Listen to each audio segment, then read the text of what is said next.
Cette semaine à la ligne bleue, on fait le tour de l'actualité avec Raphaël Bergeron-Gosselin. Laurence Blanchette nous parle des performances académiques de nos Carabins. Et en entrevue, Catherine Drolet de l'équipe de tennis des Bleus.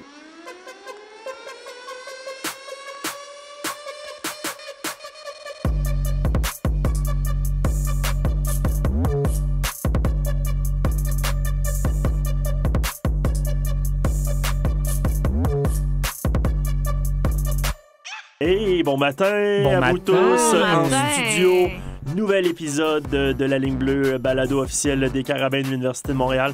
À mes côtés, Laurence Blanchette, Raphaël Bergeron-Gosselin du redoutable département des communications et du marketing des Carabins et du CEPSOM. Bon matin. Bon matin. Merci d'avoir bravé le froid pour venir me rejoindre ici dans le studio chaud de CISM, qu'on remercie encore une fois de nous prêter leur studio pour enregistrer ce podcast, ce balado.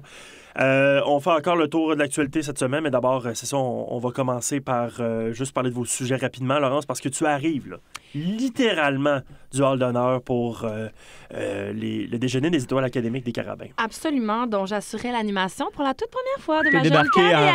en limousine avec tes bodyguards. Les bodyguards attendent à l'extérieur voilà. du studio. Non, mais oui, tout à fait, j'y reviens.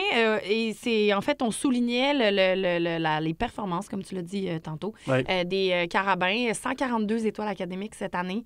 Donc, je vous explique ce que ça veut dire être une étoile académique, c'est pas rien, là.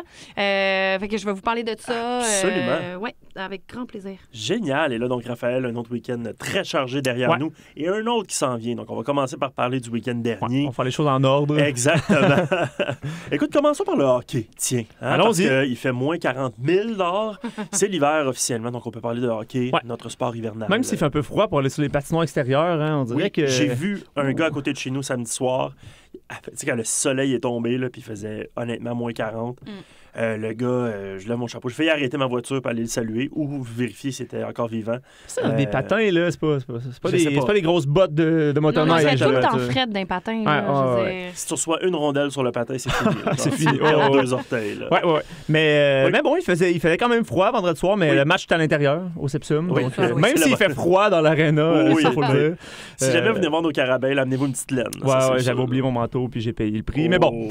Les Stingers de Concordia. Exactement, on recevait les Stingers de Concordia. Puis, comme je parle souvent, au Québec, on sait que plusieurs bonnes équipes cette année au Québec au sein du RSEQ, notamment nous, les Martlets de McGill et les Stingers de Concordia. On pourrait dire que c'est le gros top 3. Le trio de Montréal. Exactement. L'île de Montréal, ça se passe par... Et les Stingers de Concordia, qui font partie de l'élite au Québec, même au Canada, et à leur premier match au retour des fêtes, avaient perdu 5-1 face à McGill. Donc, on aurait dit qu'il y avait comme le couteau entre les dents. Il y avait quelque chose à se faire pardonner, à prouver qu'il faisait encore partie de cette élite-là, parce que, souvent, on dit que les meilleures équipes se distinguent après Noël, là, après la deuxième moitié de saison. Et c'est exactement ce qu'on a vu. On a beau avoir pris les devants 2-0, quand même rapidement dans le match. Les Stingers sont revenus 2-2. Finalement, ça va en première prolongation. La première prolongation, là, c'est 5 minutes de 4 contre 4. Il n'y a pas eu de but. Finalement, on est allé en deuxième prolongation, une autre 5 minutes de 3 contre 3. Puis là, c'est Jessica Cormier, notre... Qui d'autre? Yes. Qui d'autre? Une de nos joueuses par excellence, parce qu'il y en a plus qu'une. C'est son 8e but de la saison. Un sommet au RSEQ, puis tout un but. Là. Elle montre à 3 contre 3, il y a beaucoup d'espace sur la patinoire, donc utilise sa vitesse. Elle n'est pas grande, mais tellement rapide. Donc, utilise sa vitesse, coupe au centre, en plongeant. Vraiment, là, on web diffuse le match. Si vous voulez, vous pouvez aller revoir la reprise du but. Ça vaut la peine. C'est vraiment un but que tout le monde... Il y avait quand même beaucoup de gens aussi dans l'aréna. C'était cool, là. Genre estimation rapide, là, je dirais 350 personnes. Je pense qu'il y avait des groupes d'initiation. Oui, mais je pense que c'était et là, on pourra peut-être nous dire si c'est vrai, mais le carnaval étudiant. Mais oui, c'est le carnaval d'Interfac qui a débuté. Ça se peut-tu? Plein de gens déguisés, décorés, avec des pancartes. La jeunesse à son meilleur. Exactement. Il y avait beaucoup d'ambiance. Ça mettait de l'ambiance. Puis quand ce but-là a été marqué par Jessica, écoute, les gens l'ont vu, les gens l'ont apprécié. Donc, 8e, c'est ça? 8e victoire de suite. On est encore premier au Québec, première au Canada. Écoute, qu'est-ce qu'il pourrait Ça devait célébrer aussi aux îles de la Madeleine, parce qu'on sait que Jessica Cormier vient de Cap-aux-Meules et que toutes les îles de la Madeleine, ou presque, écoutent les matchs de hockey féminin des Carabins, la suivent, la supportent. Mon Dieu, aux îles, ils doivent rien faire. Ils doivent rester chez eux avec des températures. En ce moment, genre, ils ont dû calfeutrer leurs portes. Genre, ils sortent plus. Genre, ils sortent puis ils bougent plus. Mais ils peuvent pas sortir parce que c'est neige. Exact. Fini. Donc, ils écoutaient probablement aux diffusions le match contre les Stingers et évidemment très heureux pour leurs compatriotes qui, donc, encore meilleure buteuse au Québec. Oui, au Québec avec 8 buts. Donc, meilleure buteuse. Et aussi, là, je tiens à souligner, je le fais, on dirait, à chaque semaine, mais Aubracine, notre gardienne recrue, 9e match, 9e victoire. Et bon, si on a eu peut-être le momentum au début de la rencontre, on menait 2-0, les Stingers ont pris le momentum en faisant 2-1, 2-2. Et à littéralement 1 seconde de la fin, les Stingers, là, ça bourdonnait dans notre zone, ça tournait. Et bon, il y a une des joueuses qui s'est retrouvée devant le filet ouvert, lance, puis Aube a tiré la jambière. Tu sais, vraiment un arrêt que t'entends, la rondelle rebondir sur la jambière. On a entendu l'arrêt, puis c'était littéralement 1 seconde. Tu sais, ça aurait gâché la fête un petit peu vendredi soir au Sepsum si on s'était fait marquer le but à 1 seconde de la fin.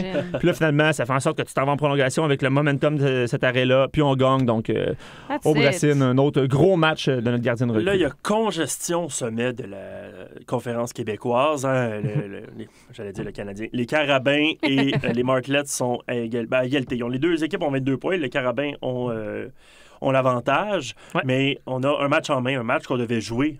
Mais dimanche, j'ai de la misère. Dimanche à Carleton, mais compte tenu des conditions météorologiques difficiles, le match a été remis à plus tard dans la saison. Oui, exactement. Bon, pas besoin d'expliquer. Je pense que vous avez vu, si vous avez jeté un petit coup d'œil à l'extérieur dimanche. Là. Ou juste sur votre téléphone, il y avait beaucoup de stories de neige quand même. En plus de faire vraiment froid, parce que bon, c'est pas ça qui aurait annulé un match, c'était là, les vents, la vision. Là, des vortex polaires qui s'abattaient sur la ville. Choses incroyables d'hiver. Puis là, il fallait se rendre à Carleton. Si le match avait été à McGill, probablement qu'il aurait peut-être eu lieu. Mais là, à Carleton, non. Là, pour la sécurité de tout le monde, on a décidé, non pas d'annuler, mais de remettre le match à plus tard. Donc, la date n'a pas été encore choisie, je crois. À suivre. Donc, à suivre, mais on est à égalité au sommet avec McGill si on se fie au point. Mais étant donné qu'on a un match de moins de jouer, c'est nous qui est en première position. Yeah! Ouais, ça va bien. Volleyball, mon beau Raphaël. Il s'en est passé des choses ce week-end également. Ouais, beaucoup de choses. D'abord, commençons par les dames d'abord. Allons-y. Un premier match contre les Citadins vendredi soir, ici au Sepsum. Oui, donc on jouait contre les Citadins. Puis là, la semaine passée, j'ai fait un petit peu le topo de l'équipe féminine de volleyball. Là, rapidement, si je peux le refaire. On était en 2e place, advenant qu'on remporte nos 2 matchs de la fin de semaine, donc face aux Citadins vendredi et aux Martlets dimanche. On allait prendre seul le premier rang du classement RSEQ. Occupé par les Martlets. Occupé par les Martlets. Donc, on commence ça vendredi avec une victoire de 3-1 face à l'UQAM. Finalement, ça allait bien. C'était un bon match, mais reste que le plan de match de la fin de semaine était de remporter les 2 matchs pour occuper le premier rang. Puis là, on est allé à McGill et malheureusement, défaite de 3-1 face à McGill. Donc, on demeure au 2e rang.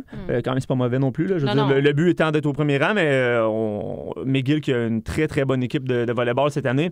Et la bonne nouvelle dans tout ça, quand même, c'est qu'on rejoue McGill une fois cette saison. Oui. Donc, il y a encore, mathématiquement, une possibilité de battre McGill et de terminer la saison au premier rang. Parce que, bon, si on les jouait plus, ça serait probablement plus difficile. J'ai pas fait tous les calculs, là, mais là, du moins, on va rejouer McGill une fois.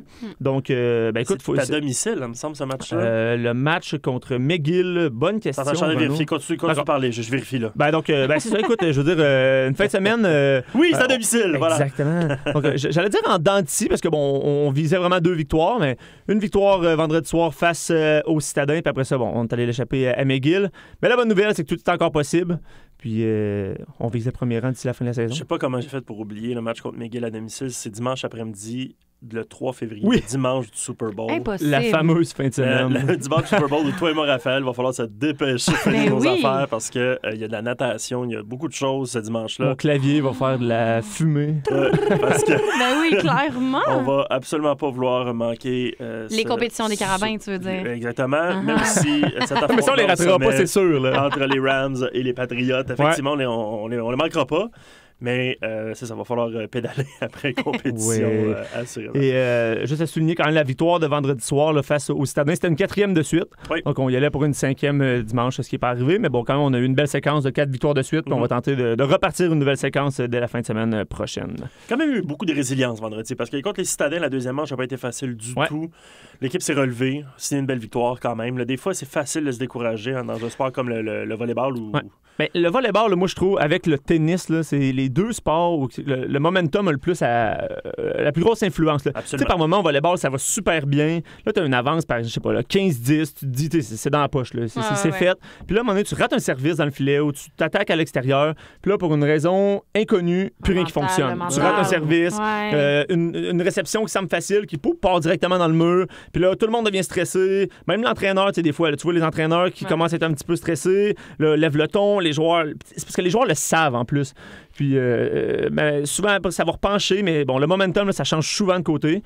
Ce qui est arrivé au deuxième set. Puis finalement, on a réussi à aller chercher les deux derniers. Donc, on l'a emporté. Chez les hommes, les Tigers de Dalhousie, en Nouvelle-Écosse, donc, on fait le voyage jusqu'à Montréal pour jouer un programme double contre les Carabins. Un premier match vendredi soir et un deuxième samedi après-midi. Ben, tout de suite, je peux vous dire qu'on a signé 2 grosses victoires contre les Tigers de Dalhousie. C'était important parce que avant la fin de semaine, on était au 2e rang du classement et les Tigers qui font partie du RSEQ avec les Reds de UNB cette saison. Et eux étaient au 3e rang. Donc, si la saison s'était terminée à ce moment-là, on aurait affronté les Tigers en série. Donc, potentiellement, c'est ce qui pourrait arriver aussi. Donc, on voulait lancer un message, aller chercher des victoires convaincantes parce que si dans un mois environ, on se revoit en série, on veut arriver là avec la confiance. Et on commence ça en perdant le premier set face aux Tigers de Dalhousie. Je dirais pas que c'est une inquiétude parce que vraiment, puis même je reprends les mots de l'entraîneur Gazier, là, on servait pas bien, on réceptionnait pas bien et on attaquait pas bien. Donc, ça marchait pas, là. Ça marchait pas. Non. Mais ce qui est bien dans tout ça, c'est qu'on s'est ressaisi immédiatement après le premier set. Des fois, ça peut prendre 2 sets, 3 sets, ça peut prendre un match, ça peut prendre une fin de semaine avant de se replacer. Mais là, ça a pris une manche. Puis après ça, on a remporté les 6 autres manches de la fin de semaine. On a remporté le premier match en 4 après ça. Samedi, plutôt, on a remporté le match en 3 manches. Et encore une fois, ça, c'est le mot de la saison, je peux dire, profondeur au sein de l'équipe de volleyball. Beaucoup de recrues, des jeunes. Olivier Riopel, il n'y a pas beaucoup de vétérans sur le terrain et Olivier Riopel en fait partie. Puis là, il ne jouait pas en fin de semaine. Commandé par, je peux même pas dire, c'est pas une blessure, là, c'est un petit bobo. Mal, là, puis c'est pas une surprise. Je veux dire, son nom n'apparaît pas sur la feuille de match. Non, là, donc, on peut en parler. Là, mais devrait revenir probablement peut-être en fin de semaine ou l'autre d'après. Donc, tout ça pour dire qu'on n'a pas beaucoup de vétérans. Il y en a quelques-uns qu'on a dû laisser de côté. Puis finalement, les joueurs qui étaient sur le terrain ont fait le travail. Donc, on remporte 2 grosses victoires. Il y en a un qui est en fuego, puis c'est Gabriel Chancy là, qui a réussi 80 passes décisives en 2 matchs, dont 51 passes décisives en 4 manches vendredi. Dans le premier match du programme double, c'est un sommet personnel là, pour lui cette saison. Donc, vraiment un gros week-end pour lui. On l'a vu, très dynamique, des passes difficiles à une main, passer sur le filet, ramener de son bord. Bref, des acrobaties auxquelles Gabriel nous a habitués au fil du temps, mais qu'on apprécie toujours. Et les jeux au centre, surtout avec les joueurs de centre et le passeur, c'est beaucoup de la... Il y a une connexion qu'on doit aller chercher, une certaine chimie parce que c'est super rapide au centre. C'est du timing. Exactement, c'est une question de timing. Puis là, encore là, on a perdu nos 2 joueurs de centre l'an passé. Donc, on arrive avec des nouveaux joueurs de centre, puis tout ça vient avec le temps. Puis là, on se rend compte que ça paraît là, que ça fait quelques mois que ces gars-là jouent ensemble. Mais encore là, Mathieu Lassonde, qui est un de nos joueurs de centre partant habituellement, jouait pas en fin de semaine. Lui aussi, comme Olivier, incommodé par une petite blessure. On embarque d'autres joueurs, puis finalement, ça fonctionnait super bien. Là. Des passes vraiment compliquées. Là. On rentrera pas dans les gros aspects techniques, là, mais des choses que...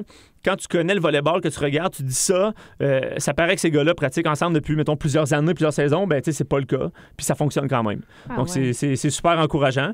Puis même après le match, Gab Chancy me fait rire. Il connaît des matchs excellents. Puis après, il vient à côté de moi, il regardait les statistiques sur la feuille de match, puis tout calme. Là, on dirait qu'il vient de terminer de lire un livre. Là, puis, non, il n'y a pas de stress là, pas stressé. Exactement, mais écoute, c'est bien parce que quand on arrive dans des matchs plus importants, que ce soit en série provinciale ou même au Canadien, c'est bon d'avoir un leader, un capitaine comme ça qui semble jamais stressé, dépassé par les événements. Ça va jamais trop vite pour lui. Puis ça a paru en fin de semaine avec 2 grosses victoires. Et il a gardé la tête froide malgré le fait qu'il était athlète de la semaine du RSEQ. Là, il s'est pas enflé la tête la semaine dernière, avec tous les honneurs que peut venir avec un athlète de la semaine du RSEQ. Il est resté sur terre et bravo pour Gabriel. Bravo à Gabriel. Oui, absolument. Il y avait la natation, Raphaël, la 4e coupe, la dernière coupe universitaire avant les championnats provinciaux qui auront lieu le week-end du Super Bowl au Sepsum. Il y en a du stock. stock. Hein? Donc, dernière fois, cette fois-ci, plongeait dans la piscine de l'Université Laval à Québec pour cette 4e et dernière coupe. Ben écoute, si vous comprenez pas que du côté des gars et des filles, là, mais surtout des filles, on peut le dire, là, en natation, on est vraiment dominant. Il y a quelque chose qui fonctionne pas. Là. 4e coupe universitaire de la saison, 4e première place pour nos filles. Ouais. Donc, domination complète encore une fois. Et fait à noter quand même Catherine Savard, qui était une de nos athlètes par excellence en natation. Et athlète de la semaine du RSEQ. Athlète de la semaine du RSEQ. Prenait part à sa première coupe universitaire cette année. Elle se réserve pour la fin. Là, exactement. Elle se réserve pour la fin, on va dire ça. Donc, première compétition universitaire pour elle cette saison. Athlète de la semaine RSEQ, athlète par excellence de la compétition, 4 médailles, 3 en or. T'sais, elle a gagné les épreuves du 200 mètres libre, 100 mètres papillon, 4 fois 100 mètres libre et l'argent aux 4 fois 100 mètres, 4 nages. Donc, je pense pas qu'il y avait de rouille pour Catherine. Tranquille.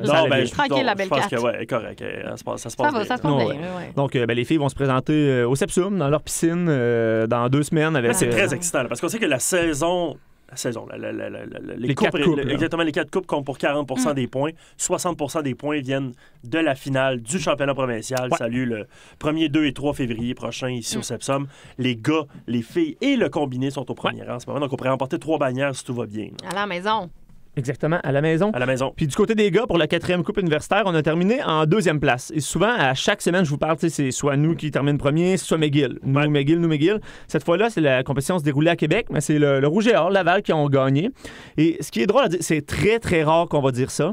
Mais là, j'ai fait mes petits calculs quand même. Mais tu sais, on est presque content de cette victoire-là du Rouge et Or. Explique-toi. C'est sûr qu'on aurait aimé l'emporter. Le mieux, c'est toujours qu'on gagne. Là. Ouais. Mais le fait que le Laval l'emporte et que nous, on termine 2e et que McGill termine 3e, ça marche avec des points. Donc, quand tu termines 3e contre McGill n'a pas récolté, on peut dire, beaucoup de points à cette coupe universitaire-là.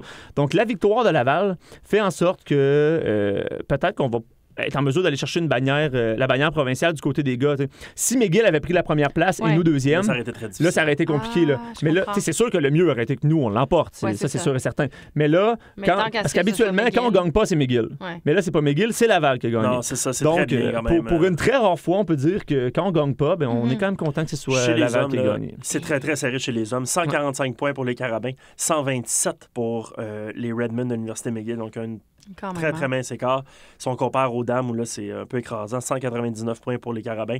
Et leur plus proche poursuivante, les Martlets de McGill à 98 points. Donc là, on est ailleurs. Là. On peut dire qu'on est confortable, mais ça va quand même être un spectacle très relevé au cours des 3 prochains, au cours des 3 jours de compétition de la prochaine étape. Et la recrue, Vincent Laperle, encore une fois, votre petit update hebdomadaire. 4 médailles encore une fois. Vincent, 4 médailles de plus. Mollo, là. Exactement. Il va être comme toi, Laurent, tu vas finir par avoir un torticolis à force de se mettre trop de médailles autour du cou, Vincent. Oui, moi, c'est pas à cause des médailles, mais I wish. Mais donc, en natation, tout va bien pour nos gars, nos filles au combiné. Première place, championnat provincial ici dans notre piscine dans 2 semaines. Quoi demander de mieux? Ça va être extraordinaire. Et on va reparler, évidemment, naturellement. Certainement, on va reparler beaucoup. Il y avait du ski alpin, je ne me trompe pas, également au Mont-Sainte-Anne. Là, ça fait froid. Ça, c'est du monde courageux. Ça, c'est du monde courageux en lycra. Là, juste, c'est ça. Pour faire un petit topo, là, dans le fond, il y avait une compé samedi et une dimanche. Celle de dimanche a été annulée. oui, OK, bon, tu me rassures. C'est quand même rare. Je veux dire, c'est un sport d'hiver dehors, puis on annule parce qu'il fait trop froid ou il vente trop, mais à la base, il fallait penser aussi à tous les athlètes là, qu'il fallait retourner à Montréal, exemple. Nous, après la journée de compétition, je parlais à l'entraîneur, il dit, je pense que ça a pris 5 ou 6 heures de revenir du Mont-Sainte-Anne. C'est dangereux. Là. Exactement, c'était dangereux. Et au sommet du Mont-Sainte-Anne, il y avait des vents, je pense qu'il m'a dit 100 km/h, mais là, je suis plus certain, mais en tout cas, de quoi de fou, là. Donc, tu sais... eux, ils font pas de la pointe de pizza, là, tu sais. Non, c'est ça, tu descends, ils vendent, tu vois rien, tu te mets en pointe de pizza, puis tu y vas mollo. Non, eux, c'est genre au fond. Puis ce qui m'expliquait, parce que, tu sais, on le sait, là, ils ont des skin suits, des petits suits extrêmement minces, aucune manchot. C'est pas doublé, c'est pas doublé en polar. Là. Ah non, c'est ça. Mais moi, je me demandais, est-ce que les athlètes arrivent en haut, puis ils ont une petite cabane chauffée, puis là... Un chocolat chaud. Exactement, puis là, ils se font dire, mettons, parce que ça aurait pu, là, exemple, dans 45 secondes, c'est ton tour. Fait que là, tu sors, il fait vraiment froid, puis là, tu descends, puis pendant que tu descends, l'adrénaline fait en sorte que tu sens pas le froid. T'arrives en bas. Il m'a dit, non, il dit, les athlètes, en moyenne, attendent 15, 20, 25 minutes dehors. Puis là, il y a eu des problèmes avec la piste. Je pense qu'il y avait de la glace, donc il fallait qu'ils déglacent la piste. Fait qu'il a dit, les filles, surtout, par moment, attendaient comme un 30-35 minutes en haut, en skin suit. Honnêtement, je comprends même pas comment ils ont pu survivre à ça. C'est glacial. Non, mais c'est l'enfer, là. Je veux dire... Et les elles sont faites tough, là. Ça, c'est le cas de le dire. Ouais. Donc, quand même, on peut parler des résultats aussi. Là, les hommes, on a terminé en première place devant Laval. Encore une fois, là, ça alterne beaucoup de ce côté-là. Et là, pour vous dire encore une fois comment c'est serré, au classement général, du côté des hommes, Laval est en première place avec 1831 points. C'est le combiné de toutes les compétitions. Et nous, on est en deuxième place avec 1830 points. Donc, un point derrière. Un point de différence. Donc, c'est extrêmement serré. Là, on peut presque dire qu'on est égalité au premier rang. On peut pas le dire mathématiquement, mais c'est tout comme. Et du côté des femmes, on a terminé en 3e place. Et ça, c'est quand même... c'est rare que je vous parle d'une 3e place du côté des femmes parce que j'ai fait mes petites recherches. Il faut remonter au 20 février 2016 pour trouver une course que les filles carabins n'ont pas terminé au premier rang. Mais c'est parce qu'il faisait froid, je pense. Ben, c'est parce qu'il faisait froid. Non, mais honnêtement, c'est drôle parce que j'en parlais encore une fois à l'entraîneur, puis j'ai rarement vu un gars pas stressé comme ça. Tu sais, il disait... non, mais Michel, il y en a vu d'autres. Il dit, les filles savent exactement ce qui est arrivé. Il dit, premièrement, il y en a 4 sur 8 qui ont chuté. Il dit, puis moi, je suis très content que ça arrive tout en même compétition. Il dit, tu sais, si à chaque compétition, on en avait tout le temps 1 ou 2, ça arrive. Il dit, regarde là, on a tous chuté en même temps. Là, c'est fait, là. C'est fait. Il faisait froid. Il faisait froid pour tout le monde. Il était loin de chercher une défaite. Ouais. Mais il dit, regarde, c'est arrivé là. Ça fait quoi, là, 2 ans presque qu'on n'avait pas... même plus que ça, 3 ans presque qu'on n'avait pas... qu'on terminait toujours au premier rang. Ouais. Donc, aucunement stressé. Les filles le savent. Il dit, je sais qu'on va rebondir à la prochaine compétition. Et là, ça reste à voir pour la compétition de dimanche. Là, ça va être reprise. On parlait de peut-être la reprendre même après le championnat provincial. Il y a plusieurs scénarios encore, là, parce qu'on ne veut pas annuler cette compétition-là. Donc, tout comme le match de hockey qui a été annulé dimanche passé, on vous tient au courant de quand cette course-là va être reprise. Il y avait du badminton aussi également à Québec, sur le terrain de l'Université Laval. C'est très beau, une équipe de badminton qui s'est rendue à la piscine pour encourager les nageurs qui étaient sur place. Donc, la camaraderie. La grande famille Carabin. Quand même aussi, là, un petit allô à nos collègues de Québec. Là, on parle de notre fin de semaine du Super Bowl qui va être très occupé. Là. Eux avaient du badminton, de la natation... il y avait d'autres. Le ski qui était à Québec aussi. Ils vont accueillir des matchs de volley aussi. Oui, exactement. Donc, une grosse fin de semaine pour eux. Basket, eux. Donc, en badminton, on s'est rendu à Québec. Et du côté des gars et des filles, on a pris le 2e rang. Nos deux, on a du côté des filles, une fiche de 4 victoires, 1 défaite. Les gars, 5 victoires, 1 défaite. Les 2 défaites sont survenues face à Laval, à la maison.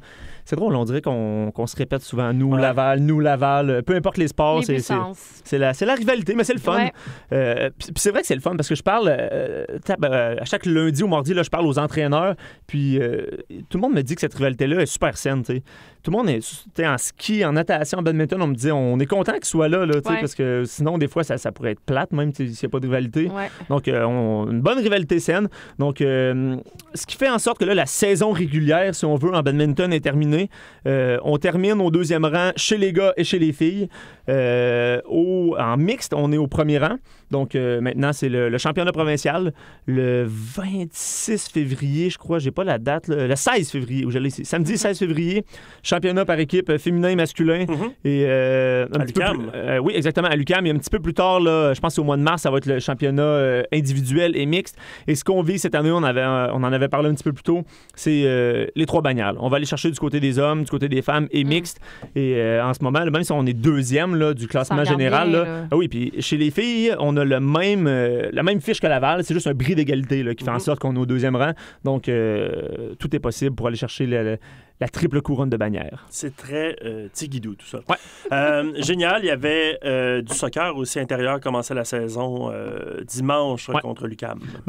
Très rapidement, là, parce que j'ai pas tous les détails encore. On pourra, vous allez pouvoir aller sur le site des Carabins, site Internet ou nos médias sociaux, là, mais juste pour vous dire que les filles l'ont emporté 1-0 face à l'UQAM. Et du côté des gars, malheureusement, c'est une défaite de 2-0 face à l'UQAM aussi. Puis, s'il y en a qui se demandent, my God, on est champion canadien en soccer, puis là, on arrive, puis là, défaite. Les alignements C'est-tu les mêmes équipes, en fait? Oui et non. Okay. Je veux dire, c'est les mêmes entraîneurs. Il y a des joueurs qui reviennent, mais c'est vraiment pas la même équipe. Là. Puis, c'est pas... des fois, c'est une bonne plateforme pour donner de l'expérience à des plus jeunes. Exactement.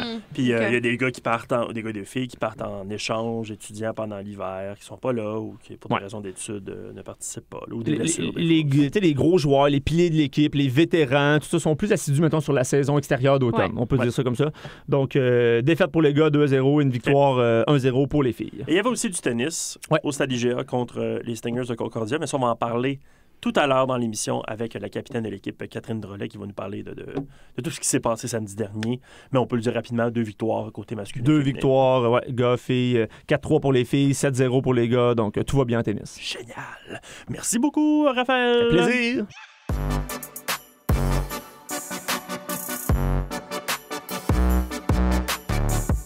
De retour en studio avec Laurence Blanchette, fraîchement arrivée du hall d'honneur de l'Université de Montréal où avait lieu le déjeuner des étoiles académiques des Carabins. D'abord et avant tout, Laurence, c'est la question qui est sur toutes les lèvres ici en studio. Que c'est que le déjeuner des étoiles académiques des Carabins? Alors, laissez-moi vous expliquer tout ça. Les étoiles académiques Carabins, en fait, c'est un, je vais dire, pas un club VIP, là, pas un club select, mais disons, c'est une sélection qui est faite auprès de tous les étudiants Carabins. Donc, ceux qui maintiennent une moyenne académique de 80 et plus pendant la saison en cours.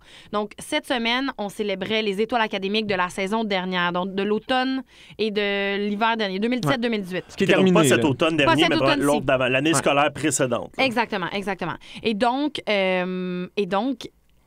la saison dernière, on va dire l'année passée, on a eu 142 Carabins, donc étoiles académiques. Sur 500 quelques. Sur 500 quelques, qui ont réussi à maintenir un 80 de moyenne pendant leur saison. Alors là, je sais que vous savez ce que ça veut dire, mais juste vraiment vous remettre dans le contexte, des étudiants, donc qui ont des cours de tout, HEC, Polytechnique, toutes les facultés comprises, médecine, je vais vous en parler tantôt, là, j'ai sorti quelques petites statistiques qui arrivent à maintenir 80 mais qui, en plus, vont à leur entraînement, font leur gym, ont des compétitions, vivent des grandes émotions et tout ça. C'est vraiment impressionnant. Ouais. Est-ce qu'il y a un nombre minimum de cours pour être, dans le sens que je prends un cours puis j'ai 80 c'est une bonne question, mais je pense que non. OK. En fait, mais pour être carabin, par contre, il faut que tu sois étudiant à temps plein. Pas pour les employés, parce que moi, je fais des cours à HEC Montréal, puis ça va très bien. Je me demandais si je peux être là l'année prochaine. Non, malheureusement. Est-ce que tu fais partie d'une équipe carabin, Renaud, excuse-moi? Je fais partie de l'équipe, de la famille des Carabins. Hockey Cossum sur l'heure du midi. Exact. Les Carabins, Hockey Cossum. Non. Je fais comme les réseaux sociaux, là. La prochaine fois, peut-être tu seras un invité d'honneur à voir. En tout cas, à date, ça va bien mes notes. Je lance ça de même. Là, prends exemple sur ces gens. Moi aussi, je vais au gym, là. Un peu moins, mais je vais. Des belles résolutions, oui, tout à fait. On en parle, oui. Fait que rapidement, là, je vous fais un petit breakdown. Sur 142 étoiles académiques, donc la saison dernière, en fait, ça représente 27 des Carabins. Donc, ça, c'est une première affaire. La saison dernière, c'est le deuxième plus haut total d'étoiles académiques dans l'histoire des Carabins, donc tout à fait remarquable. Il y avait 54 hommes et 88 femmes sur ce 42 étoiles. Chapeau, mesdames qui nous écoutent, franchement. Messieurs aussi, là. Chapeau. Chapeau à tous. Chapeau à tous. Il y a 100 d'entre eux, 100 de ces 42 étoiles académiques-là qui étudient qui étudient à l'UDM. Il y en avait 16 à HEC. Il y en a qui étudiaient, parce que j'ai fait la liste des étudiants. Puis ce qui est cool aussi, c'est qu'on revoit des anciens, parce que étant donné que c'est pour la saison passée, il y a des gens qui sont plus ici, qui ont terminé leur parcours. Il y en a qui ont fini les Carabins aussi, qui ne jouent plus. Donc, oui, c'est ça. On avait 16 à HEC et 26 à Polytechnique Montréal. 26 à Polytechnique, je ne sais pas si vous savez, mais c'est quasiment la moitié des Carabins qui étudient à Polytechnique. Donc, il y a, dans les Carabins, dans la grande famille, là, les 500 quelques, il y a 63 ou 65 étudiants qui sont à la Poly. Et là-dessus, il y en a 26 qui sont étoiles académiques. C'est impressionnant. Mais il faut dire qu'en partant, les standards sont élevés pour y entrer à la Polytechnique. Très élevés, mais c'est excessivement pour avoir côtoyé des gens qui étaient à la Poly, dans les différents génies. C'est vraiment difficile. Là. C'est des gros cursus très, très, très, très lourds, de plusieurs crédits, genre 40 heures semaine quasiment. Là. Fait que c'est vraiment pas rien. Bravo. De futurs ingénieurs incroyables. Est-ce que Vincent Laperle va y être l'année prochaine? La question, lui qui est en génie aérospatial. On en avait plusieurs d'ailleurs, génie aérospatial. Pas admissible cette année parce que c'est sa première saison, mais on l'attend là, l'année prochaine. Forte chance. J'ai pas vu son relevé de notes à date. D'après moi. Là. On a eu également un record cette année. Donc, comparativement à 26 étudiants athlètes l'année dernière, on a 32 des étoiles académiques qui sont au cycle supérieur. Donc, maîtrise, doctorat. Là, j'ai dit doctorat, je ne suis pas certaine, mais du moins deuxième cycle. DSS, j'imagine? Ça, je suis pas au courant, mais s'ils sont à temps plein, techniquement, deuxième cycle, c'est DESS, tout à fait. C'est ça? Oui, il y en avait au DESS, en tout cas. Oui, non, tout à fait. Donc, voilà. Et là, j'ai fait un petit comment je pourrais dire ça? Un petit classement pour couronner les grands gagnants, des gagnants. au niveau des disciplines, au 3e rang, on avait les athlètes de natation avec 14 étudiants. Au 2e rang, on avait les athlètes de l'équipe de rugby féminin avec 16 étudiants athlètes, donc 2 différences. Et en première position, on avait, avec le double, honnêtement, c'est pas rien, avec 28 étudiants athlètes en tant qu'étoile, l'équipe d'athlétisme. Donc, je veux dire, ça part de sens. La minute où l'athlétisme a été intégré à la grande famille des Carabins comme sport carabin officiel, qui était un peu un club, ça a vraiment fait augmenter le nombre d'étoiles académiques parce que ce sont des performants. Vraiment. Ces athlètes, sur les bancs d'école comme ces montagnes. Oui, absolument. Mais vraiment, là, ça a augmenté ça. Ce sont des gens extrêmement performants. L'an passé, j'étais allé au Team McGill Challenge, une compétition à McGill, une des grosses compétitions de la saison. Puis ça m'avait fasciné. J'arrive là, il y a vraiment une belle ambiance. Là. C'est la première fois que j'allais à une compétition d'athlétisme. Puis tu rentres là, il y a du saut à la... J'avais jamais vu ça. Il y a du saut à la perche, du saut en longueur, saut en hauteur. Il y a du monde qui court. Vraiment, tu regardes où tu marches. Puis à travers ça, tu as les étudiants qui attendent leur compétition, assis dans des beanbags ou à terre, peu importe, ils étudient. Je suis comme, my God, genre. Mais honnêtement, puis on l'oublie, tu sais, ces athlètes-là, c'est des étudiants de prime abord qui, après, dépendant des cas, mais souvent, ils ne deviennent pas des athlètes professionnels, ils deviennent des professionnels dans la vie, dans le...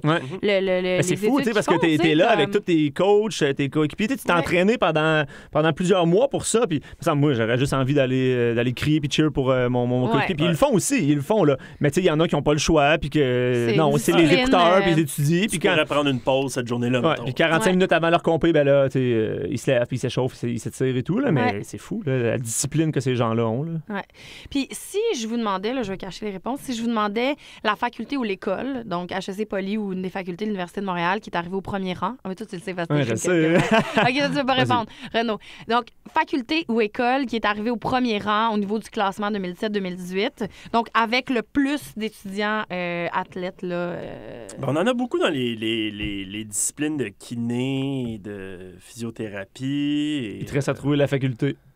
La faculté d'enseignement de l'éducation physique, non? Mais t'étais pas loin, c'est la faculté de médecine. Mais tout ce monde-là fait partie de la faculté de médecine. Exactement. C'est pas juste la faculté de médecine, c'est pas juste nutrition. Oui, c'est ça, physio. Physio, les médecins. Il y en avait beaucoup qui étudient en médecine. Oui, qui sont là. Avec donc 41 étudiants athlètes, donc un petit peu plus ou tout près là, de 30 % des étoiles académiques qui sont en médecine. En deuxième position, on avait arts et sciences avec 32 étudiants athlètes. Puis en troisième position, Polytechnique avec 26 étudiants athlètes. Honnêtement, c'est vraiment quelque chose. Très bon. Félicitations. Tout à fait. Fait que voilà, fait que à voir ce que 2018-2019, donc la saison en cours nous réserve pour l'année prochaine. Mais franchement, ça nous remet les deux pieds sur terre. Ces gens-là, nous on le dit là, souvent, là, mais quand on les voit tout frais à 7h30 du matin. Tu les as vus vraiment en première loge, toi, qui était sur la scène en train d'animer. Exact, là. Oui, tout à fait. C'est vraiment impressionnant. Puis moi, je n'étais pas une étoile académique quand j'étais athlète carabin. Fait que je sais ce que ça prend. Puis tu voulais trouver une manière d'être au déjeuner, fait que tu as dit je vais animer. Oui, je sais pas quoi. Je vais faire communication marketing dans ma vie, puis je vais animer. C'est ça mon objectif, le déjeuner des étoiles. J'ai réussi. C'est un bel objectif. Et à tous les athlètes carabins qui nous écoutent, si vous voulez vous chercher un but là, pour atteindre des bonnes notes, envoie-leur, recevoir une petite distinction comme ça, c'est toujours intéressant. Pour certains, c'est une médaille, c'est une bannière, parce qu'ils mettent autant d'efforts dans leurs études que dans leur discipline, dans leur sport. Puis quand tu reçois une médaille, une compétition de natation, ou tu reçois le titre d'étoile académique, c'est un peu la même chose. Là, exact. Oui, exactement. Une belle leçon de vie. J'y serai l'année prochaine en tant qu'invité d'honneur, j'en suis convaincu. En attendant, merci beaucoup, Laurence Blanchette, pour ce petit résumé du déjeuner des étoiles académiques des Carabins.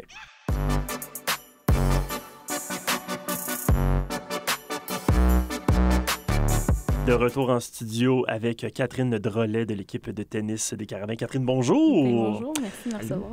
C'est un grand plaisir. On sait que tu es une figure de proue de l'équipe de tennis, capitaine, je ne me trompe pas. Exactement. Depuis combien de temps? C'est ma 3e ou 4e année, là, à peu près. Ouais. Donc, vraiment une meneuse au sein de l'équipe, une leader au sein de l'équipe. D'ailleurs, tu fais partie du parcours leadership, je ne me trompe pas. Exactement. Avec 2 autres filles de l'équipe de tennis aussi qui sont avec moi dans le parcours. Oui, on t'a vu beaucoup dans le... Puis j'ai un blanc, le truc de... Tous au chaud. Tous au show, exactement. La collecte de vêtements. De travailler sur ce projet-là avec Logan. On a vraiment eu du plaisir. Puis on est allé remettre les vêtements. Là, on a vu que ça a vraiment fait un gros impact. Surtout en ce moment. Exactement, c'est fou parce que ce matin, justement, en partant de chez nous, là, quand j'avais vraiment froid, j'ai eu une pensée pour ce projet-là. Je me suis dit, si ça a pu aider quelques personnes dans ces conditions exécrables en ce moment. Oui, effectivement. C'est sûr que c'est arrivé au bon moment, je pense. Puis c'est vraiment un beau geste. On est content d'avoir fait ça. Parce qu'on ouvre une courte parenthèse, parce qu'on en a parlé un peu dans le podcast, mais on ne s'est pas reparlé depuis la fin de la campagne. C'était une campagne donc menée par des étudiants du parcours leadership, Logan Réaume, toi, Philippe Carrier également, l'équipe de volleyball notamment. On amassait donc du linge chaud, des vêtements chauds pendant près d'un mois avant Noël. Vous êtes allé le distribuer à certains organismes par la suite. Oui, exactement. On est allé avec Logan puis Sophie Gadouri, qui est responsable du programme avec nous. On est allé, on a rempli 3 voitures vraiment complètement à ne plus voir dans le rétroviseur. Les photos sont impressionnantes. Exactement. Puis on est allé remettre ça dans 3 organismes. Puis il y avait un 4e organisme qui venait chercher les vêtements au Sepsum directement. Donc vraiment des beaux gestes qu'on a fait. Est-ce qu'on a des chiffres sur combien vous avez amassé? Si je ne me trompe pas, on a à peu près 1500 morceaux. Wow. Puis on a rempli l'équivalent d'une quarantaine de sacs un peu de poubelles ou genre sacs de recyclage. Là. Donc on les a bien remplis. Puis on allait remettre une dizaine de sacs à peu près à chaque organisme. Absolument génial. Très cool. Ouais. Et moi, je suis content de dire qu'il y a des gens qui vont pouvoir être partisans des Broncos, parce que j'ai donné quelques vêtements. Effectivement, j'ai vu ça passer, oui. Donc, j'aide à agrandir la communauté des Broncos au Québec. Ceci étant dit, donc, on te recevait surtout d'abord et avant tout parler de la saison de tennis qui s'est amorcée pour les hommes il y a 2 semaines, pour les dames samedi dernier, avec 2 victoires contre les Stingers de Concordia samedi dernier. Ça se passe au stade IGA. L'ancien stade Uniprix, là, où il y a eu la Coupe Rogers. J'aimerais d'abord qu'on explique comment ça fonctionne. Parce que on parlait de victoire de 4-3, de 7-0 et tout. Comment ça fonctionne, le pointage au tennis par équipe? En fait, globalement, il y a plusieurs années, les gars et les filles compétitionnaient dans la même équipe. Depuis quelques années, on compétitionne séparément. Donc, on compte le pointage aussi séparément. Au total, il y a 3 matchs de double. Si on prend une rencontre simplement masculin ou féminin, là, 3 matchs de double qui comptent pour seulement 1 point.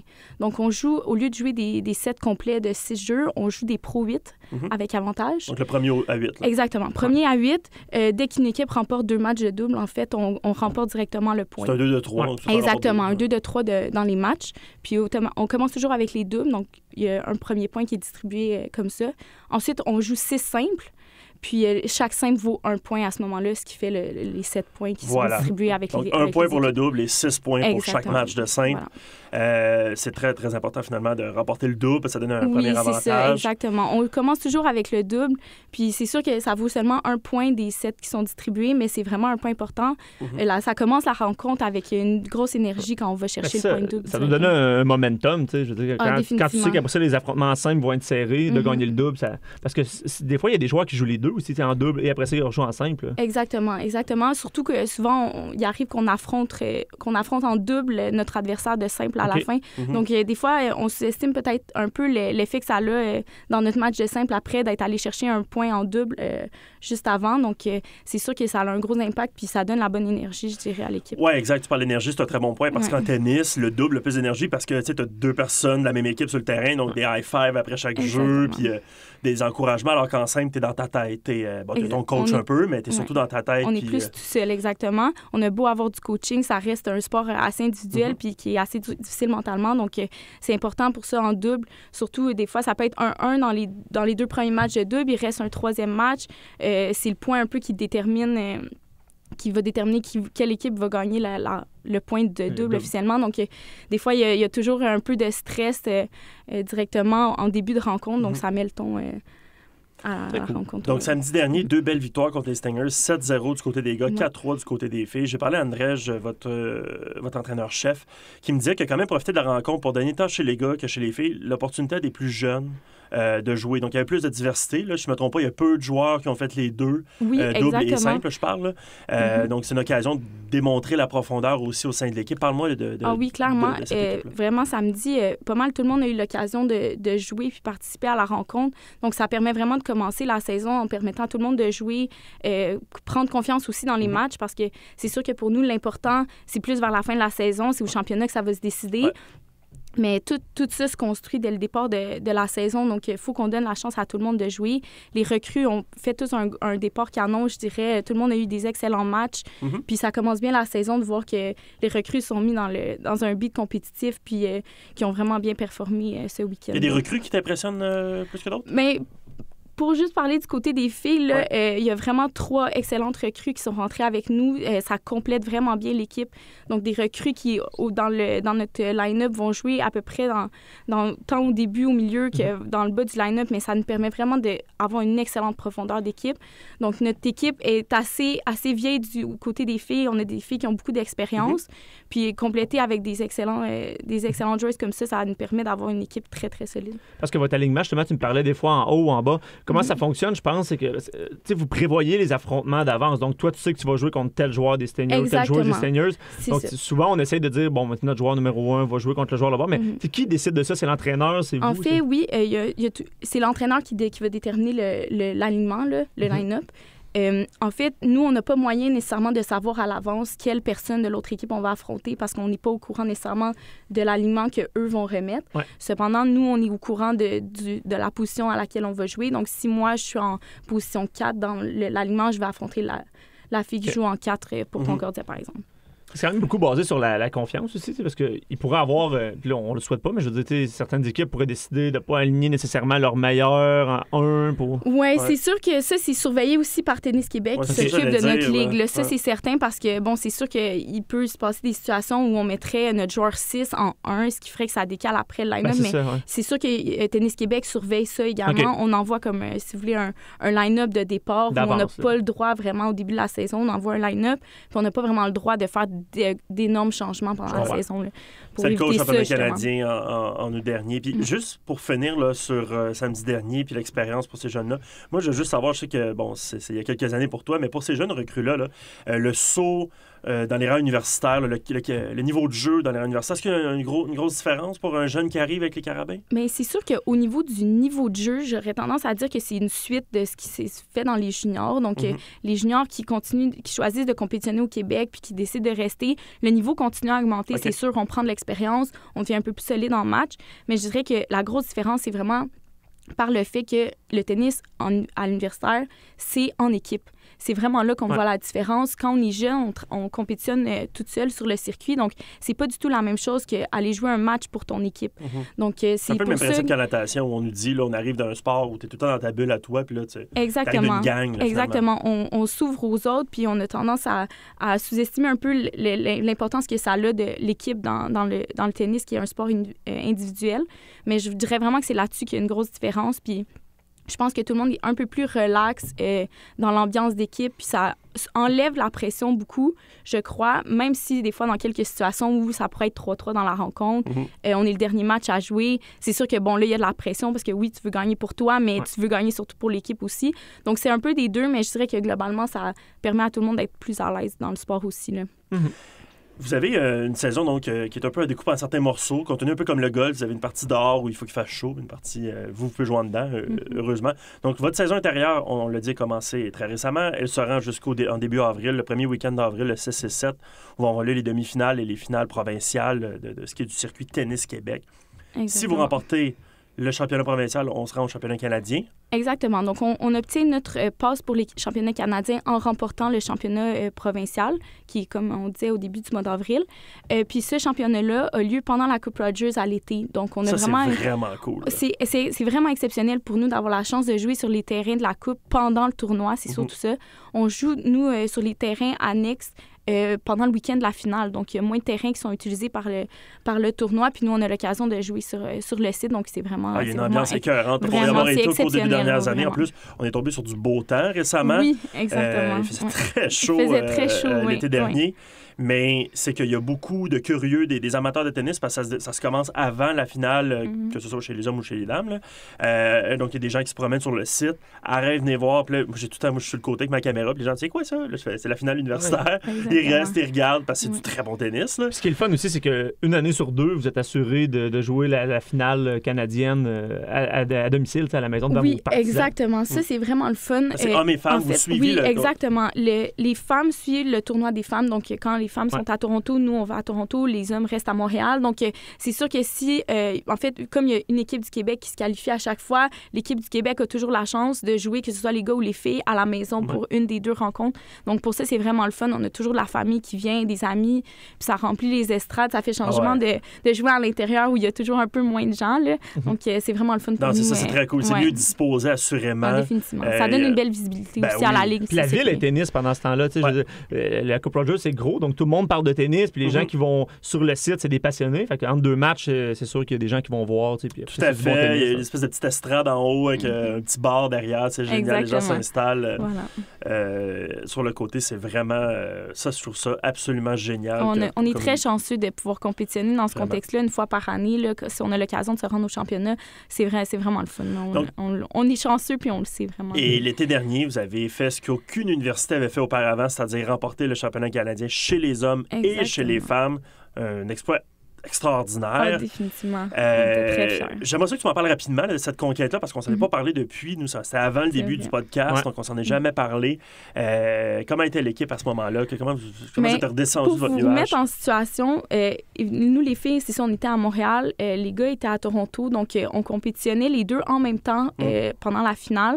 Donc, toute la journée, ça s'envoyait des messages textes pour savoir les résultats. Donc, c'est sûr qu'on était vraiment fébriles de savoir que les deux ont participé à la finale en même temps. Mais vraiment, on était vraiment excités quand on a eu la chance de savoir que nous, les gars, avaient gagné, puis pour les gars, que nous, on avait gagné. Donc, c'est vraiment exceptionnel. Ça faisait plusieurs années que les filles, on était en finale. Et puis qu'on s'était buté à la deuxième place quelquefois. Donc, pour nous, c'était vraiment un exploit de pouvoir enfin remporter le championnat. Puis les gars qui ont eu une saison exceptionnelle l'année dernière, ils ont été solides toute l'année. Il y avait vraiment une belle chimie d'équipe. Ils ont remporté ça comme des pros, là, vraiment. Donc, c'est le fun de faire un doublé comme ça. Puis c'est sûr que ça motive pour la saison d'après d'aller chercher encore une fois un doublé parce qu'on sait que ça n'arrive pas souvent que deux équipes ont la chance de faire ça. Donc, ça motive vraiment beaucoup pour la saison en ce moment-là. Ben oui, vraiment. J'aimerais juste rapidement que tu nous parles de votre préparation à cette saison hivernale. Parce que là, donc, il y a le championnat canadien au mois d'août pendant la Coupe Rogers. Après ça, vous retournez à l'école en septembre et tout.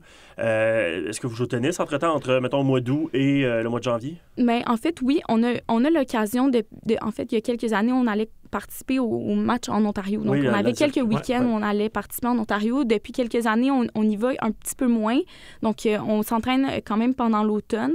Puis, depuis 1 ou 2 ans, Tennis Québec organise un championnat individuel au mois de novembre. Donc, au moins, ça nous donne une compétition de préparation. C'est un tournoi individuel cette fois-ci, mais on a quand même l'opportunité de jouer en double avec un partenaire de notre équipe.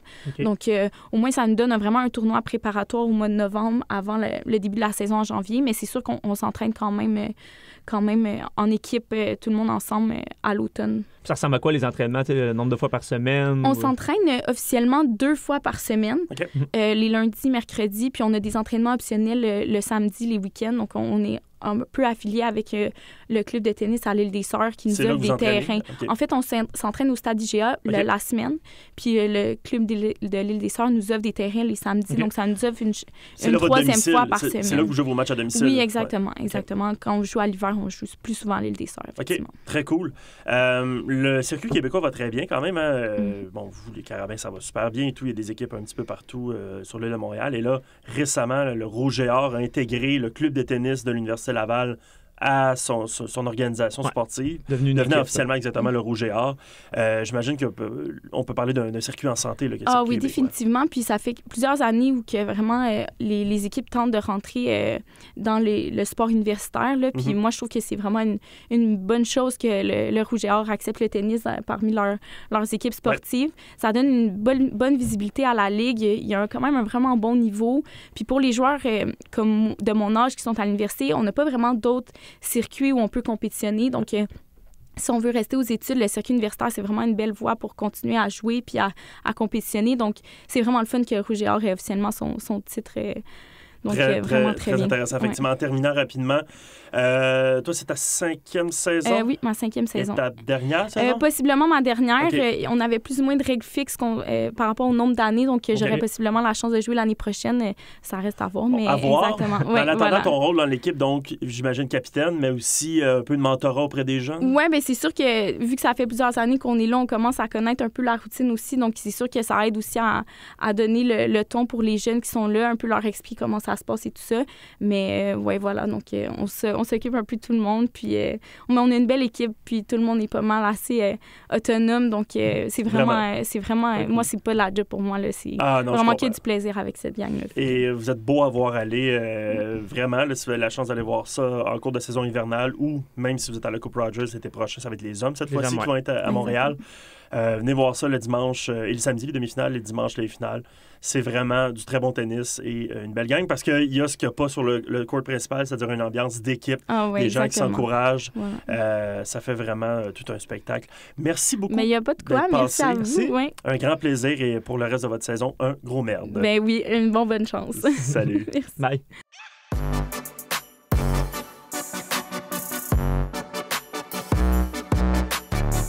Et déjà, cet épisode qui tire à sa fin, malheureusement, pour vous et pour nous, parce que toute bonne chose a une fin. Ouais. Laurence Blanchette, merci beaucoup pour ta présence aujourd'hui. C'était très apprécié. Toujours là. Vraiment, là, un beau glow de fille qui vient d'animer. On sent ton énergie là, dans le tapis. C'est levé à 5 heures. J'ai tout donné, honnêtement, j'ai tout donné. J'ai craché. Elle est torticolis, elle est fatiguée, mais elle est là, resplendissante comme d'habitude. Raphaël Bergeron-Gosselin, encore une fois, on reste à l'affût de tout ce qui se passe avec les Carabins. Ce week-end, un événement au Sepsum. Oui, un événement, c'est un programme double de volleyball le dimanche. Donc, le Varayeur de Sherbrooke va être ici, équipe féminine et masculine. On va tenter de poursuivre la séquence de victoires chez les gars et chez les filles, d'en repartir une nouvelle. Dès 13h au gymnase triple du Sepsum. Soyez-y, sinon ça va être web diffusé sur notre chaîne YouTube. Merci beaucoup à vous deux et à la maison, on vous souhaite à la semaine prochaine!